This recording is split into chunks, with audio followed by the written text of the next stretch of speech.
সাবেক প্রধানমন্ত্রী ইমরান খানের সমর্থকদের সঙ্গে আইনশৃঙ্খলা রক্ষাকারী বাহিনীর ব্যাপক সংঘর্ষ হয়েছে। রাজধানীর ইসলামাবাদে দফায় দফায় সংঘর্ষ হয়, এরপর সেখানে সেনাবাহিনী মোতায়েন করা হয়। এর মধ্যে পাঞ্জাবের লাহোরেও উত্তেজনা দেখা দেয়, সেখানেও সেনাবাহিনী মোতায়েন করা হয়। ইসলামাবাদে উত্তপ্ত পরিস্থিতি বিরাজ করছে। এছাড়া পার্শ্ববর্তী রাওয়ালপিন্ডিও উত্তপ্ত হয়ে আছে। এসবের মধ্যে সেখানে মোবাইল ইন্টারনেট বন্ধ রাখা হয়েছে। এছাড়া বড় বড় সড়কগুলো কন্টেইনার দিয়ে আটকে রাখা হয়েছে।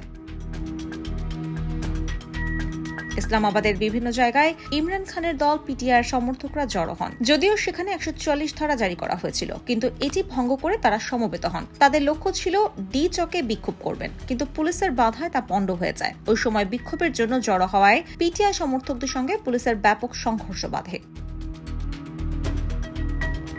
অপরদিকে লাহোরের মিনার-ই-পাকিস্তানে জড়ো হওয়ার কথা আছে ইমরানের সমর্থকদের। তারা জড়ো হলে লাহোরের আইনশৃঙ্খলা পরিস্থিতির অবনতি হতে পারে এমন আশঙ্কা থেকে পাঞ্জাব প্রশাসন সেনাবাহিনীর সহায়তা কামনা করে। সেনাদের বিমানবন্দর ও অন্যান্য গুরুত্বপূর্ণ অবকাঠামোতে মোতায়েন করা হয়। কারাবন্দী সাবেক প্রধানমন্ত্রী ইমরান খান তার কর্মী সমর্থকদের লাহোরের সমাবেশ সফল করার অনুরোধ জানিয়েছেন। বলেছেন, যদি পুলিশি বাধায় লাহোরে পৌঁছাতে না পারেন তাহলে যেন সবাই যার যার শহরেই অবস্থান নেন। মিনার-ই-পাকিস্তানের দিকে যাওয়ার গুরুত্বপূর্ণ সব রাস্তা বন্ধ করে দিয়েছে আইনশৃঙ্খলা রক্ষাকারী বাহিনী।